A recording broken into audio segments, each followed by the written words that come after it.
de Santa Anna. Les deux voitures sont immobilisées dans la voie centrale.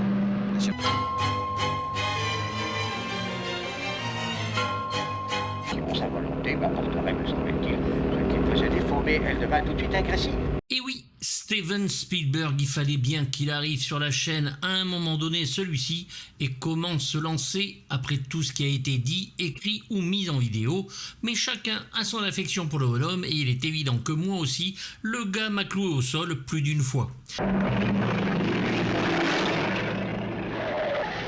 Et vous, Hey! marié? La troisième chaîne, années 70, pas la première diffusion, j'avais 5 ans, mais peu de temps après, le film démarre et c'est le choc à la télévision.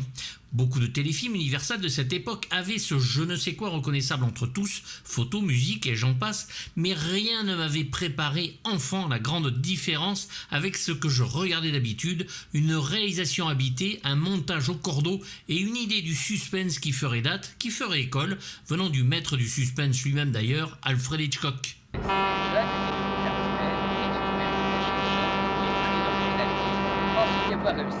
Un téléfilm pour la chaîne ABC qui va tellement marcher que l'on allouera un nouveau budget au jeune réalisateur de 24 ans bordel de merde, pour tourner 16 minutes en plus afin d'atteindre les 90 minutes requises pour une sortie cinéma. Le film sera même primé du Grand Prix d'Avoriaz en 1973 et Steven Spielberg est un pur produit issu de la télévision, formé par elle, travaillant sur elle, dont beaucoup d'autres réalisateurs suivront le même chemin d'ailleurs.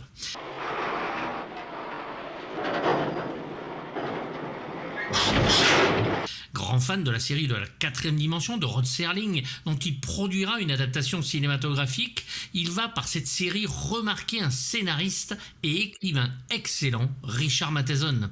Duel est inspiré d'une de ses nouvelles du même nom, écrite en 1971, et venant d'une aventure où l'auteur est sur une route le jour de l'assassinat du président John Fitzgerald Kennedy. Submergé par l'émotion en apprenant la nouvelle tout en roulant, il fait une embardée sans voir que derrière lui il y a une énorme semi-remorque qui essaie même de le pousser.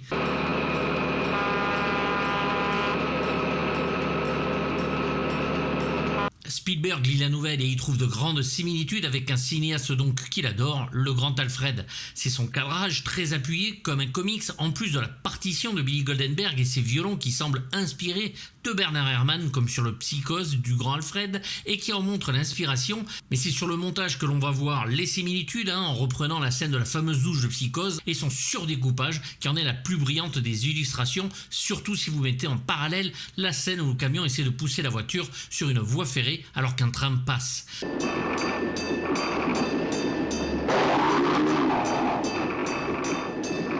Le découpage et le son sont traités exactement comme le maître Alfred qui va gérer la scène de la douche dans son film. Le jeune réalisateur sort de plusieurs séries dont le génial Le Livre Témoin, premier épisode de la série Columbo après des téléfilms.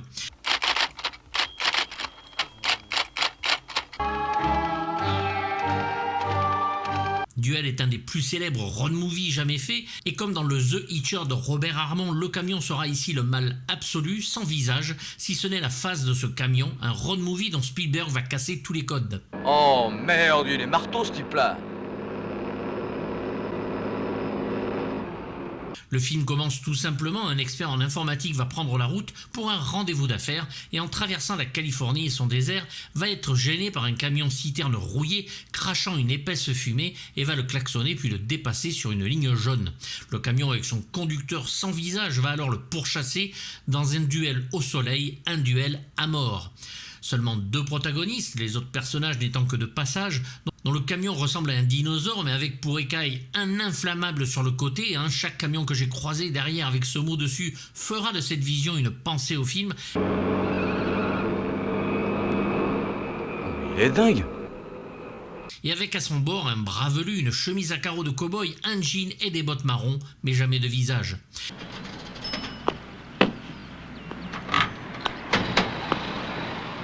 Le héros et sa voiture sont eux imagés au plus simple, un homme moyen dans une voiture moyenne, l'américain typique en somme pour l'époque. Plusieurs visions et théories existent pour cette histoire, notamment celle, après la plus simple, un camion fou contre un homme, d'un homme contre ses propres problèmes, son mental avec une vie difficile et un camion bien que visible qui n'existerait pas pour les autres personnages. Fort heureusement, il y en a beaucoup qui le voient. La route restera souvent chez Steven Spielberg un lieu de rencontre souvent surprenant, la sienne encore plus, puisqu'avant Duel, il aspire à entrer dans le monde fermé du cinéma et a enrage de n'avoir aucun contrat quand il voit d'autres réalisateurs y accéder plus facilement. Voilà, il est bien temps maintenant. Le réalisateur jouera très bien avec le son, les 7 premières minutes ne sont que du son de radio et des voix parfois inaudibles.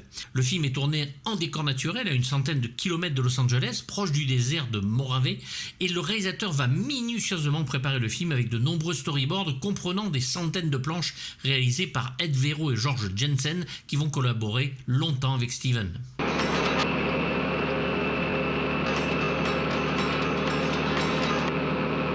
Il est de plus pour Spielberg une angoisse qui le rend fou et que Duel rend très bien, c'est la perte de contrôle de soi, de la technique ou mécanique pour le cinéma ou film dont la puissance est ce camion fou incontrôlable lui.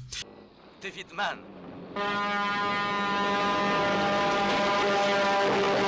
Une scène en particulier va rester dans toutes les mémoires, c'est celle bien sûr de la fameuse cabine téléphonique dans une ferme aux serpents, ferme qui existe vraiment malheureusement là-bas, et que le camion va détruire, libérant ces sales bestioles du diable et détruisant la cabine, le pauvre man se retrouvant en danger tout autour de lui.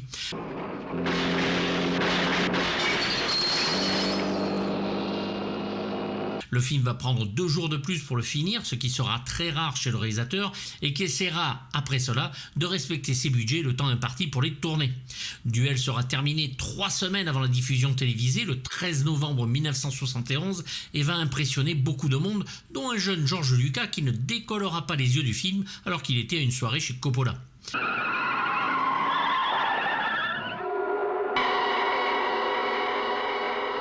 Entre 300 000 pour la version téléfilm et 450 000 $ de budget pour le film cinéma, Duel va cumuler 6 millions de dollars au box-office, un carton dont 657 000 entrées en France. La future star des réalisateurs est née. Je me suis contenté de le doubler 2 fois, cet abruti. Et il a pris la mouche et s'est emballé. Il est sûrement fou.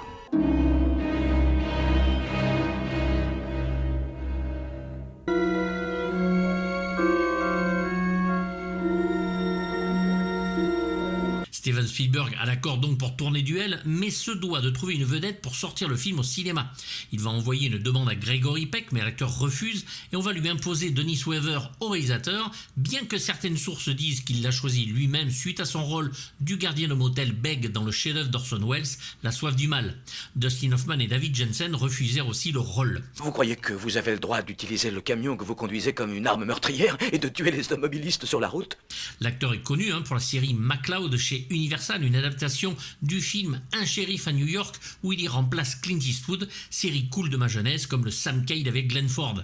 Pourtant, dès la lecture du script, Weaver demande des réécritures, que son personnage soit plus étoffé, plus mâle, et veut défier le camion par 2 fois. Spielberg, lui, voit en l'acteur une sensibilité portée vers une fragilité visible et va insister pour que l'homme, le nom du personnage étant Mann, soit un homme simple, un prolo comme ils disent, chanterait Aznavour.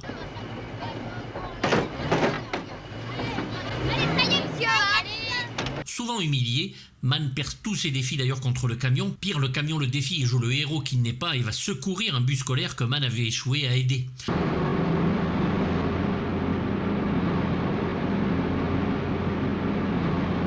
L'homme est tellement mis à bout qu'il trouvera la force qu'il n'a jamais eue avant en n'ayant plus rien à perdre. Spielberg filme l'acteur souvent de derrière, dans l'habitacle, planqué, que l'on peut voir dans le rétroviseur dans la version cinéma en reflet ou quelques petites ombres ou dans un reflet de pare-brise. Une erreur bien pardonnable.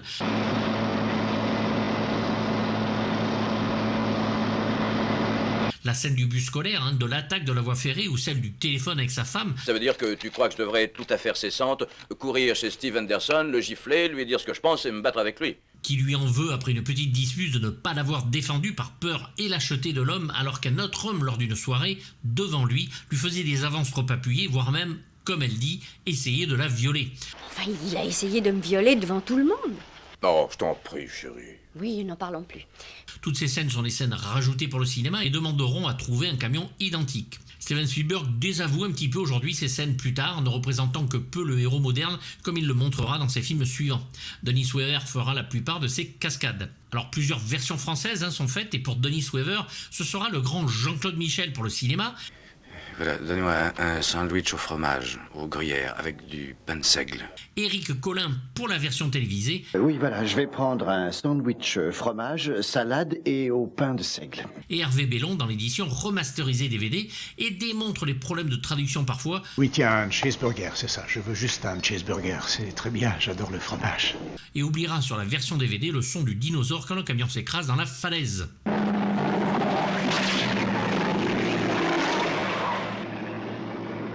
Pour ce qui est du conducteur de camion fantôme dont on ne verra jamais le visage, pourtant interprété physiquement par un des plus grands pilotes et cascadeurs à Hollywood, Carey Loftin, qui est donc cet homme et qui va débuter en 1935 dans une fête foraine et qui va jouer dans plusieurs films avant de tourner une des séquences de poursuite en bagnole les plus géniales du cinéma, celle du Bullet de Peter Yates.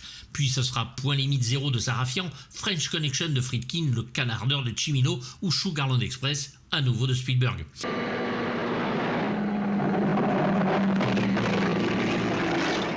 La chute finale du camion montre que la porte du conducteur est ouverte. Est-il mort? S'en est-il sorti? Se cache-t-il? La question reste en suspens. À ses côtés pour les cascades de la voiture, ce sera aussi un vétéran, Dave Van Sickle, qui va doubler Weaver.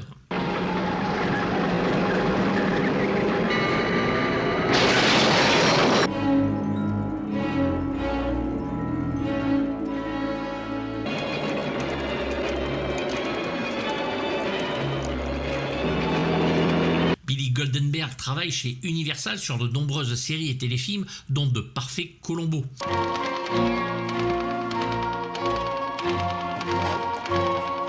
Originaire de New York, il a travaillé vite et très bien chez Universal, et après plusieurs scores dans le Columbo Murder by the Book, le livre témoin, réalisé par Tonton, il était normal qu'il se retrouve sur Duel.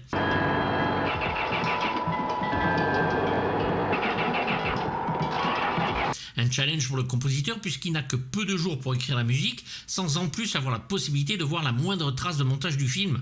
Un véritable challenge remporté haut la main.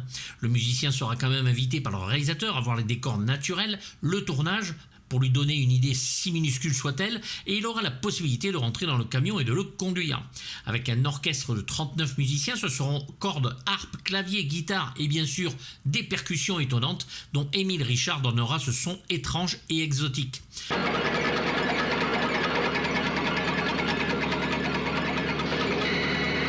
Pas de thème à proprement parler, mais une musique expérimentale, sans concession et radicale, qui n'apparaît dans le film qu'assez tard puisqu'il faut attendre presque 20 minutes. C'est le waterphone, un fameux instrument circulaire métallique qu'il utilisait énormément sur les Columbo, qui est rempli d'eau et qui va ouvrir le bal pour l'étrangeté du moment et dont les morceaux suivants, atypiques au possible, vont nous donner de belles scènes de suspense et de thriller.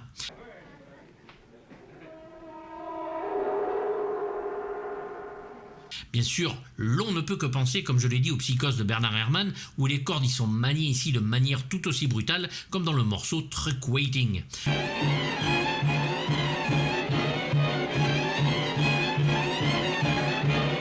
Une musique sombre et bien sûr dissonante, difficile d'accès pour certains, et dont la scène du restaurant en est un bon exemple. La montée de la voiture avec le radiateur qui lâche est bien sûr à son paroxysme musical, tant en suspense qu'en angoisse, avec cette guitare électrique qui semble folle comme le reste des instruments. Le rythme va aller en s'intensifiant jusqu'au final où tous les instruments cités jouent leur rôle et dont les cordes violentes à souhait. C'est expérimental comme Jerry Goldsmith a su le faire si bien plusieurs fois, et Steven Spielberg commencera avec son premier film cinéma une très belle et grande collaboration avec John Williams.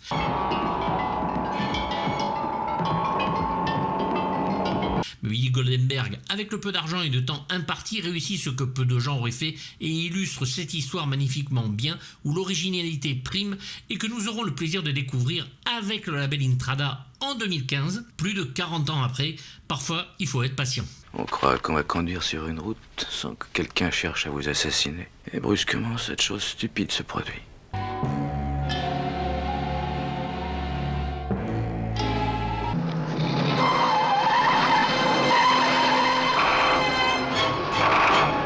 Après Duel, Spielberg fera partie du nouvel Hollywood et va révolutionner le cinéma et la façon qu'a le monde de le concevoir, de le créer ou simplement de le voir. Une époque où l'on laisse leur chance à de jeunes réalisateurs comme Dennis Hopper sur son Easy Rider qui cartonne et laisse les anciens cinéastes et techniciens plutôt perplexes.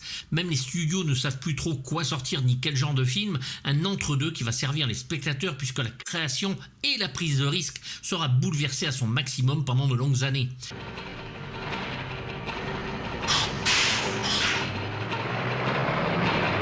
Des films qui coûtent en plus peu cher, que demande le peuple, et dont le réalisateur va tirer le meilleur de son budget au rabais, des acteurs non connus, peu de glamour, et va pouvoir contrôler facilement les techniciens puisqu'ils viennent de la télévision. Pour beaucoup de monde, Duel démontre de la meilleure des manières l'acte gratuit, inexplicable et isolé, comme le fera très bien donc le Hitcher de Robert Armond, et les plaques d'immatriculation sur le devant du camion semblent être des trophées d'anciennes victimes de ce fou dangereux.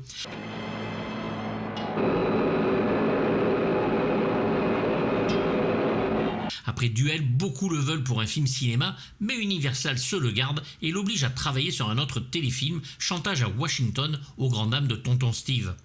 Le réalisateur va voyager pour présenter Duel en Europe, Cannes pour le festival, Paris dont François Truffaut ne tarira pas d'éloges sur le film, ou Rome où il va pouvoir partager un repas avec Federico Fellini qui l'a invité à manger.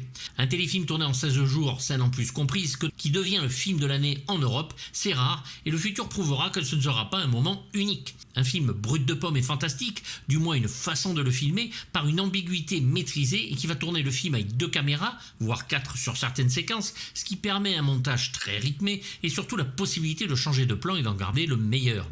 Un film chorégraphié, une danse de la mort dont les 2 danseurs conduisent 2 engins mécaniques, le plus gros étant celui de l'ange de la mort.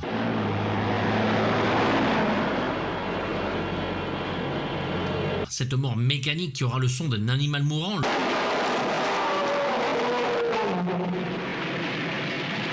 le même utilisé plus tard sur la mort du requin dans Les Dents de la Mer.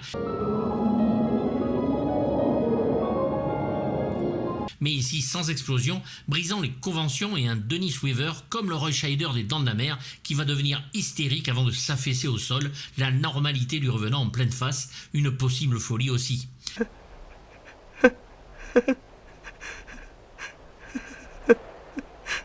La peur et la perte de contrôle donc, 2 angoisses humaines et que l'on a tous vécues sur la route, mais loin d'être le cas sur la réalisation de Steven Spielberg qui avec ce film va devenir un classique instantané, un grand thriller, un 7 sur 6 irréprochable.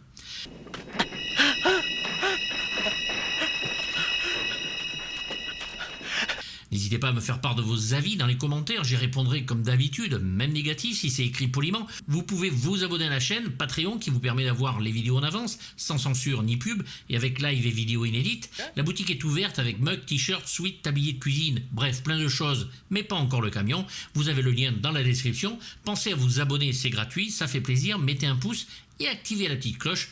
A bientôt pour du lourd, bye bye.